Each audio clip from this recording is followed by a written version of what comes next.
ॐ अज्ञानतिमिरान्धस्य ज्ञानञ्जनशलाकया चक्षुरुन्मिलितं येन तस्मै श्रीगुरुवे नमः। हरे कृष्ण। तो आइए चलते हैं रामायण के इस अद्भुत इतिहास में, जो कि हमें बहुत सारी चीजें सिखाने वाला है।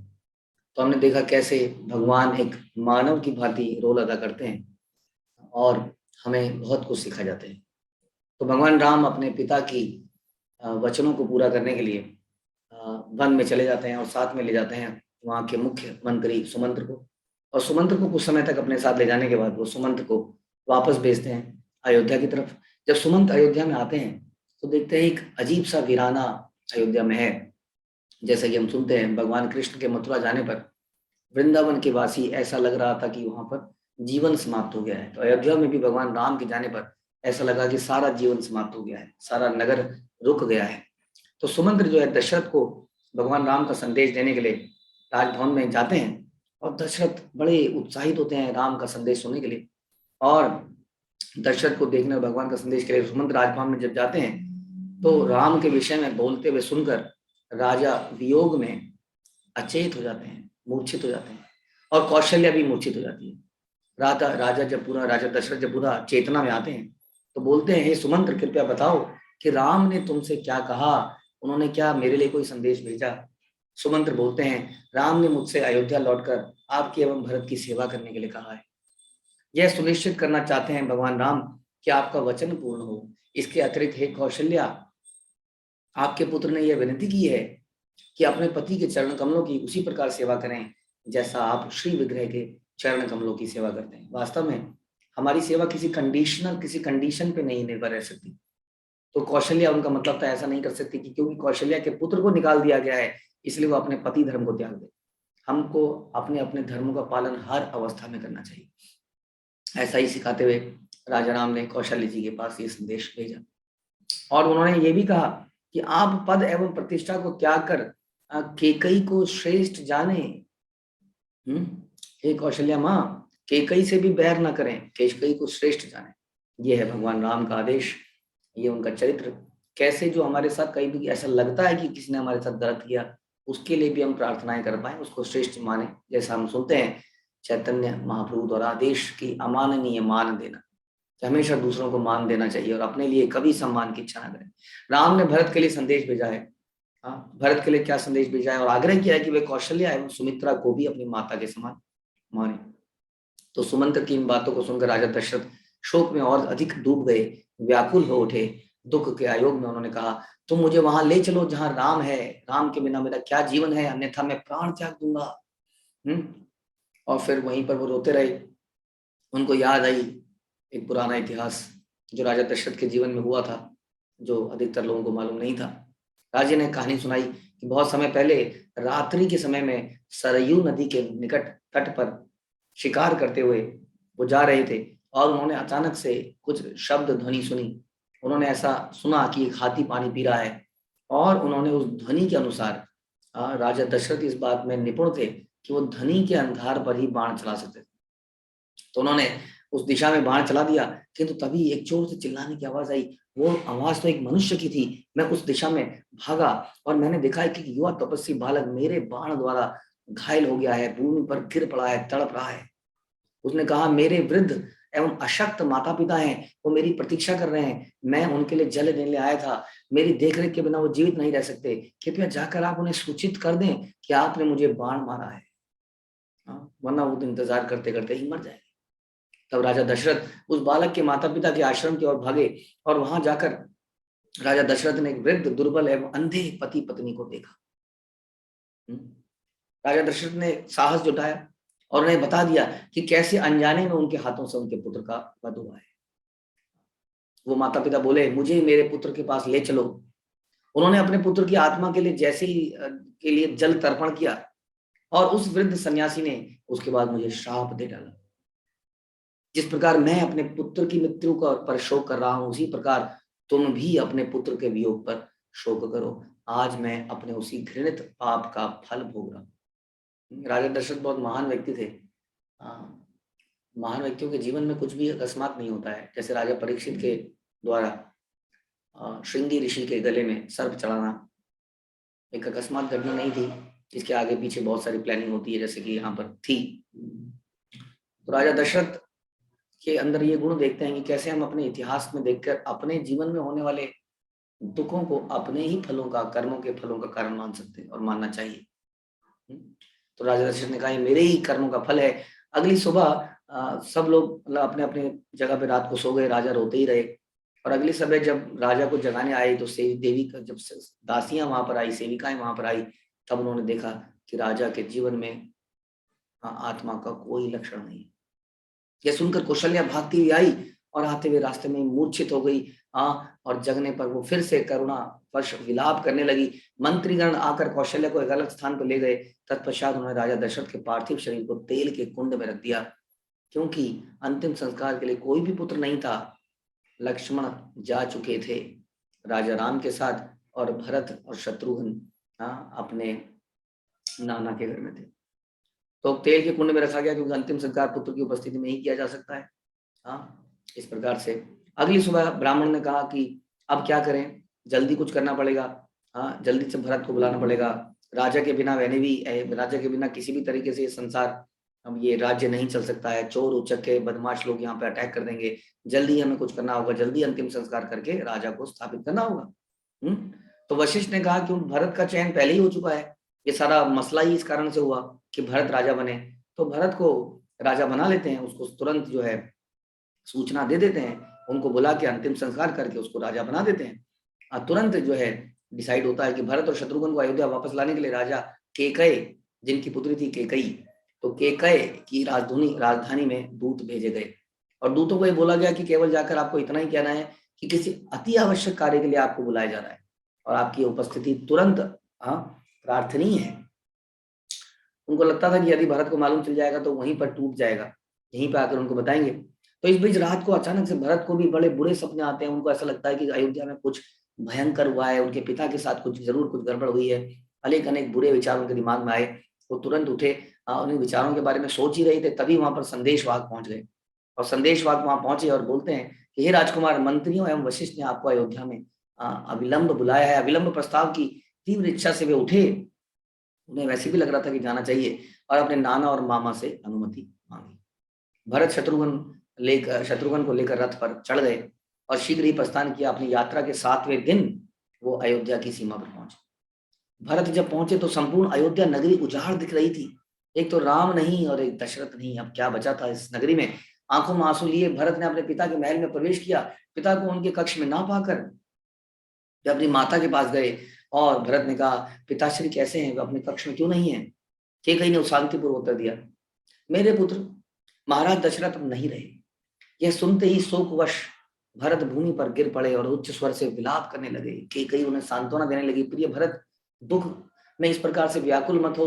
पुण्यात्मा एवं ज्ञानी पुरुष अपना संतुलन बनाए रखते हैं, तुम ऐसा विलाप ना करो। भरत ने अपनी माता से पिता की मृत्यु को कारण जानना चाहा। तुमने पूछा, हुआ क्या आखिर, क्या मेरे लिए कोई संदेश छोड़ के गए। तब उन्होंने विनती की, कृपया राम के पास किसी को भेजकर तुरंत ही, भरत महाराज ने कहा, कृपया राम जी के पास किसी को भेजिए और तुरंत उनको मेरे आगमन की सूचना दीजिए, मैं उनसे मिलना चाहता हूँ। उसके ऊपर केकई उत्तर देती है, राम ने कौशल राज्य छोड़ दिया है, क्योंकि उन्हें वन में जाने की आज्ञा दी गई थी।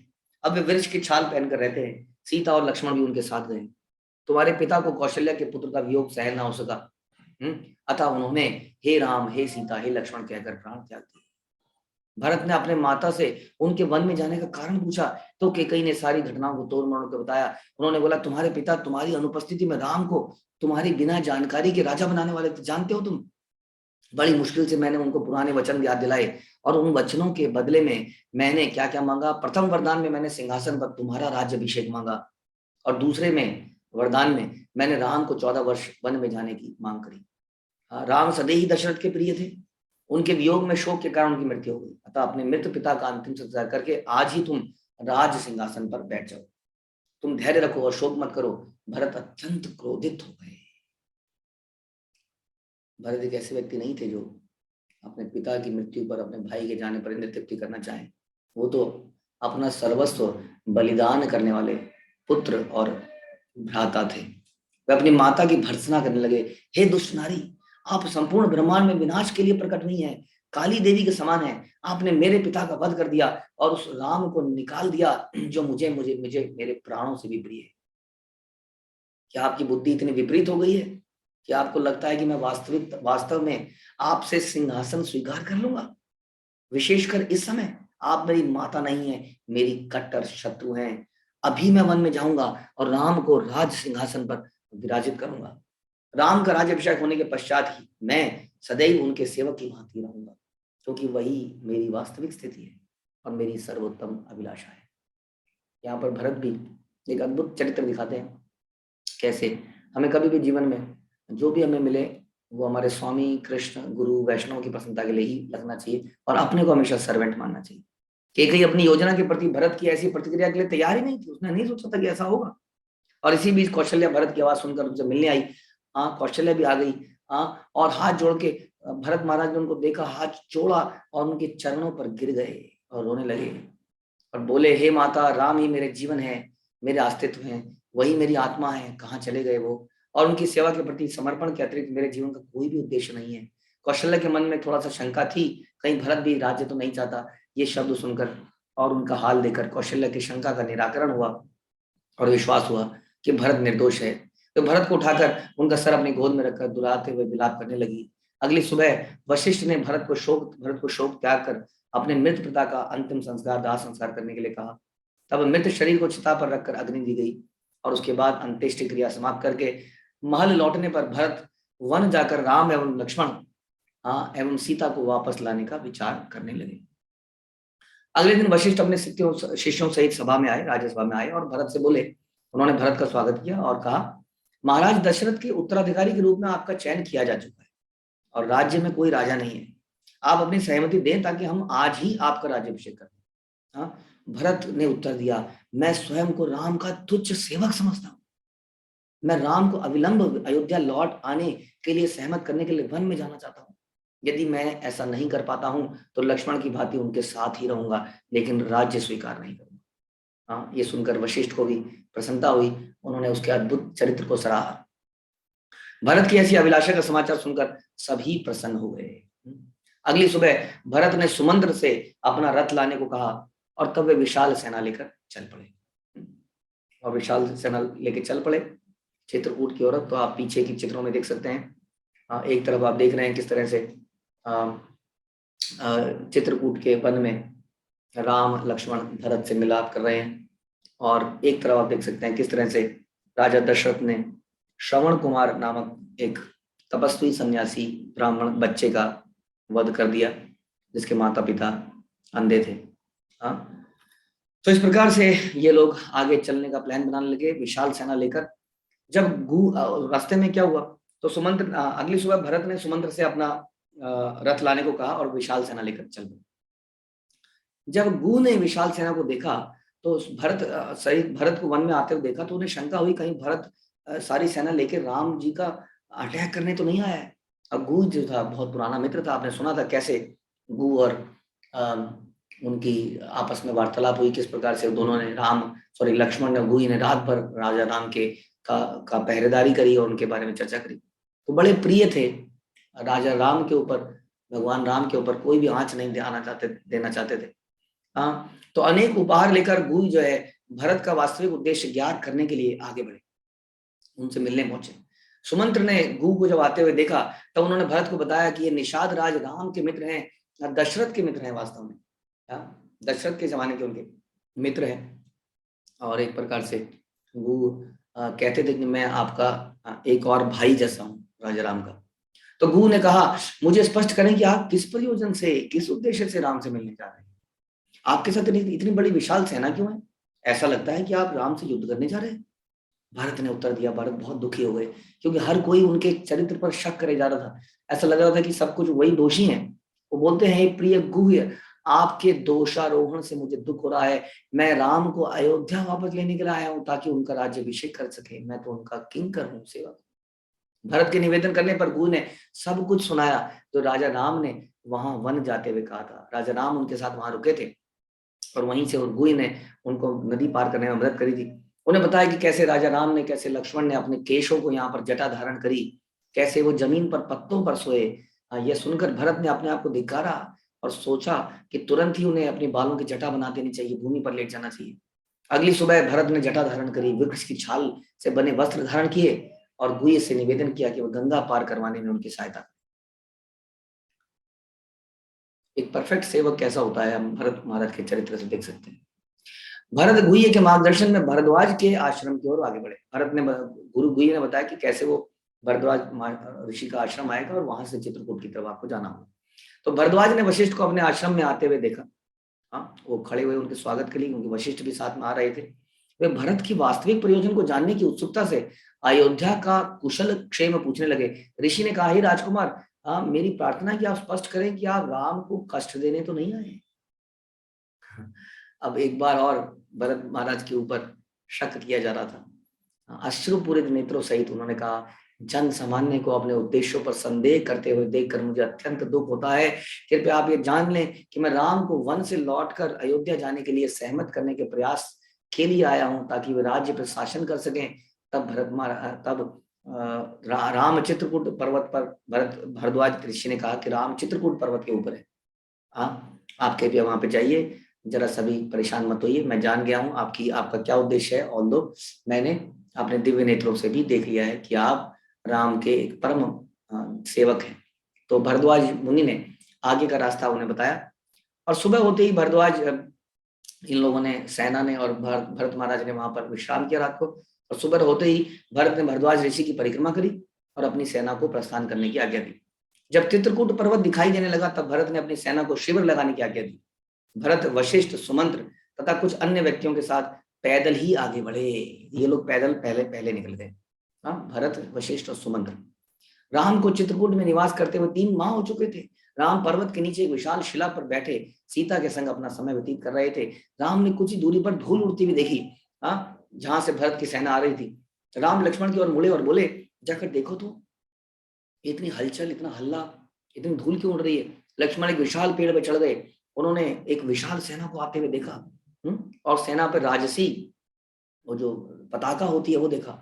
और वो तुरंत बोलने लगे, हाँ राम भैया, ये भारत आया है, साथ में सारी सेना लाया है, ये अवश्य ही हमारा वध करने आया है।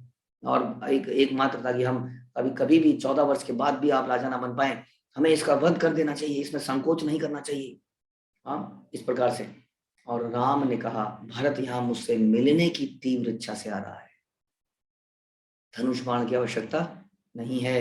मेरे विचार से भरत मुझे साम्राज्य देने आ रहा है। तथापि यदि भरत का वध करके तुम्हें स्वयं राज सिंहासन लेने की तुम्हारी इच्छा है कि लक्ष्मण, तो जाओ और वध कर दो।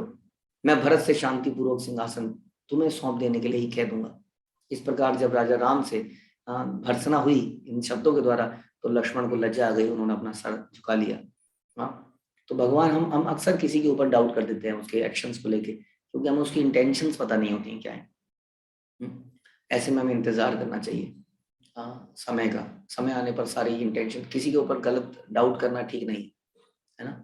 तो हमें समय आने पर सब कुछ पता चलता है। हमें हमेशा पॉजिटिव सोचना चाहिए दूसरे के बारे में, ना कि नेगेटिव।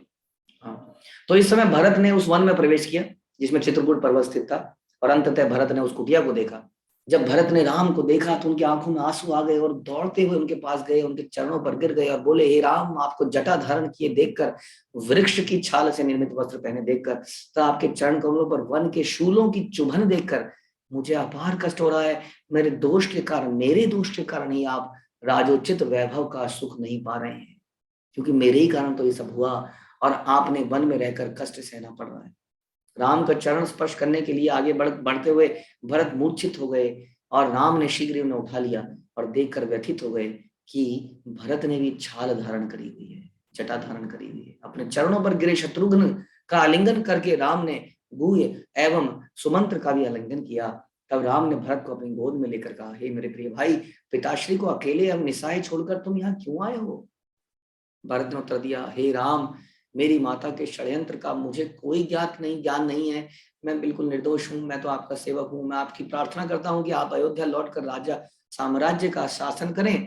राम ने कहा कि मैं जानता हूँ कि मुझे वन भेजे जाने में तुम्हारा कोई योगदान नहीं है, मैं बिल्कुल जानता हूँ, तथापि अन्यायपूर्ण ढंग से सिंहासन लेने की भी मेरी कोई अभिलाषिता नहीं। इस सिंहासन पर तुम्हारा अधिकार है। हे भरत, तुम्हें अपनी माता अथवा राजा को दोष भी नहीं देना चाहिए। देखिए भगवान राम कह रहे हैं तुम्हें कैकेयी को बुरा नहीं बोलना चाहिए, राजा को भी बुरा नहीं बोलना चाहिए, क्योंकि उन दोनों ने व्यवहारिकता के कारण ऐसा किया कि वस्तुतः ज्येष्ठ अपने आश्रितों के साथ जैसा चाहे व्यवहार कर सकते हैं, बड़े लोग हमें डांट सकते हैं, हाँ, हमें दंडित कर सकते हैं। अतः तुम्हें राज सिंहासन स्वीकार करके राज्य पर शासन करना चाहिए। यह तुम्हारे पिता की इच्छा है। मैंने 14 वर्षों की अवधि को वन में व्यतीत करने का निर्णय लिया है, क्योंकि मैं अपने पिता की आज्ञा को सबसे महत्वपूर्ण धार्मिक सिद्धांत मानता हूँ। ये नहीं कह रहे हैं कि मेरे पिता ने मुझे जेल में निकाल दिया, उन्होंने ऐसा कर दिया, मैं छोड़ूंगा नहीं। किंतु भरत ने यह कहकर इसको टाल दिया, ज्येष्ठ राजकुमार के रहते हुए कोई शासक नहीं बन सकता। तुम ज्येष्ठ हो, जब तुम हो तो तुम्हारे होते हुए मैं राजा कैसे बन सकता? जानबूझ के किसी तरह कन्विंस करने का प्रयास कर रहे हैं भगवान राम को। अतः हमारे स्वर्गीय पिता की आत्मा को जलार्पण करने के पश्चात आपको ही अयोध्या आकर राज सिंहासन पर बैठना चाहिए। ये पहली बार राजा राम ने सुना। क्या? स्वर्गीय पिता आत्मा को जलार्पण? अपने पिता की मृत्यु का समाचार सुनते ही राम मूर्छित होकर धरती पर गिर गए। जब सीता, लक्ष्मण एवं शत्रुघ्न ने उनके ऊपर जल छिड़का तब राजा पुनः चेतन हुए। उसके पश्चात वे आंसू बहाकर पिता की मृत्यु का शोक करने लगे और बोले, अब मैं कभी अयोध्या नहीं जाऊंगा। यद्यपि ऐसा लगा कि वो एक सामान्य मानव की भांति विलाप कर रहे हैं, किंतु वास्तव में वो दिव्य गुणातीत हैं, त्रिगुणातीत हैं, वो भगवान हैं, कभी माया के वश में नहीं आ सकते। भगवान तथा उनका शरीर, उनकी लीलाएं कभी सामान्य भौतिक नहीं होती। भगवद गीता में श्री कृष्ण कहते हैं कि उनके अवतार, क्रियाकलाप, तिरोधान की अलौकिक प्रकृति समझ लेने मात्र से मनुष्य जन्म मृत्यु के चक्र से मुक्त हो जाता है। हाँ, तो भगवान की लीलाओं को हम नहीं समझते। हम सोच सकते हैं कि ऐसा साधारण व्यक्ति की तरह वो विलाप कर रहे हैं, ऐसा नहीं है। वो एक मानव के भांति व्यवहार कर रहे हैं। भगवान श्री कृष्ण ने भी ऐसी प्रतिक्रिया व्यक्त की जब उन्हें सूचना मिली, जब कृष्ण ने भी ऐसी प्रतिक्रिया की जब उन्हें सूचना मिली कि दुष्ट शाल्व ने उनके पिता वसुदेव की हत्या कर दी। भगवान राम एवं भगवान कृष्ण दोनों पूर्ण पुरुषोत्तम भगवान होने पर कभी विचलित नहीं होते, लेकिन ऐसा क्यों लगता है कि विचलित हो गए? विलाप एवं व्याकुलता तो बद्ध आत्माओं के लिए है, ये सब उन भगवान में कैसे व्याप्त है? कई बार प्रश्न उठता है।